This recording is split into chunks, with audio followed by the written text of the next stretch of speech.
Xitoy tajovuzchilari ichki va tashqi jihatdan, iqtisodiy va siyosiy jihatdan butunlay vayron bo'lishga qarab ko'zlandi. Xitoy davlat banklari vayron bo'ldi.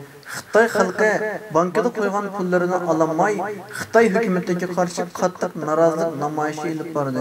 Gerçi Xitoy hukumati fuqarolarni bostirish uchun har xil siyosatlarni vositalarni qo'llagan bo'lsa-mu, Xitoy xalqini namoyishdan va noroziliklardan to'sib qola olmadi. İşinimizki Xitoy tajovuzchilarining halok bo'ladigan kuni yetib kelish oldida turibdi. Sharqiy Turkiston xalqi hurlikka va mustaqillikka erishdi. Biz hargiz herib charchab qolmaymiz va bo'shib qolmaymiz. Vatanimiz va xalqimiz uchun bu haq yo'lda kurash qilamiz. Assalomu alaykum va rahmatullohi va barakatuh. Dunyoning har qaysi joylaridagi aziz Sharqiy Turkistonlik qarindoshlarim, bugun xalqaro qiziq nuqta bo'layotgan, g'ulg'ul bo'layotgan masala Xitoy va Amerika Tayvan sababli to'qnashuvga kirib qoldi. Bu qatimki Xitoy va Amerikaning talash tortishi va jiddilik boshqa vaqtdagilardan bir oz farqli. Chunki Amerikaning 3-darajalik eng chong amaldori Nancy Pelosi Tayvan, Yaponiya, Indoneziya qatorliq bir necha davlatlarga ziyoratga berishni e'lon qilgandan keyin Xitoy, ya'ni Xi Jinping Baydenga bevosita telefon qilib, o't bilan o'ynashsang kuyib kulga aylanasan deb tahdid solgan.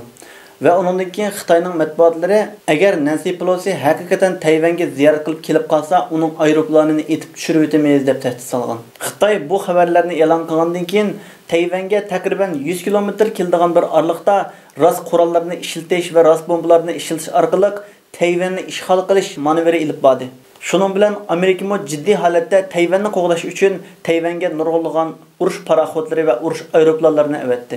Xitoy yana Nancy Pelosining Tayvanga ziyorat qilishi biz uchun urush sababi hisoblandi.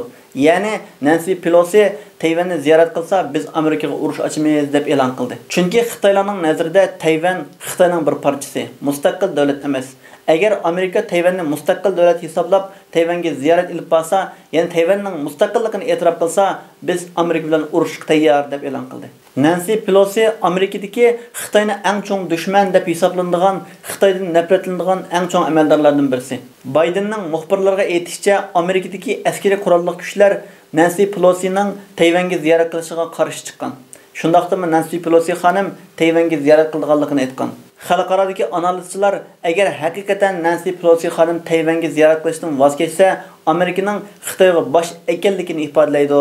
Ya'ni Amerikaning Xitoydan chekinganligini, qo'rqqanligini ifodalaydi deb e'lon qilgan. Yana xalqaro siyosiy analizchilar Xitoyning Tayvanga hujum qilgan vaqtining yetib kelganligini, Xitoyning uzun yillardan beri Tayvanni ishg'ol qilish planining tayyorliklari butunlay bitganligini, uningdan sep Xitoyning ichidagi iqtisodiy qalaymoqonchilik, banklarning vayron bo'lishi, Xitoy xalqining banklarga berib o'z pullarini ololmasligi va Xitoy xalqining isyon qilganligini va Xitoy hukumatining bu Xitoy xalqining qilgan namoyishi qarshi nurg'unlagan to'salg'ularni cheklimlarni qo'ygan bo'lsa-mu, ko'cha avtobuslarni to'xtatgan bo'lsa-mu va bostirgan bo'lsa-mu, bu namoyishlarni to'sib qola olmaganligini, Xitoy hukumatining bu ichki qalaymoqonchiliklarni tinchiqtirish va xalqni besiqtirish uchun barliq mas'uliyatlarni va sabablarni Tayvanga hujum qilish orqali barliq xatoliklarni va sahvliklarni tashqi kuchlarga ortib qo'yishga urinayotganligini, uningdan boshqa kirib ketgan Xi Jinpingning taxtdan tushishdan burun Tayvanni Xitoy tuproqlariga qo'shish orqali o'zining nomini qoldirib ketgisi borligini, shu sababli Xitoy tajovuzchilarining Tayvanga hujum qilish ehtimolligining nihoyat yuqori ekanligini,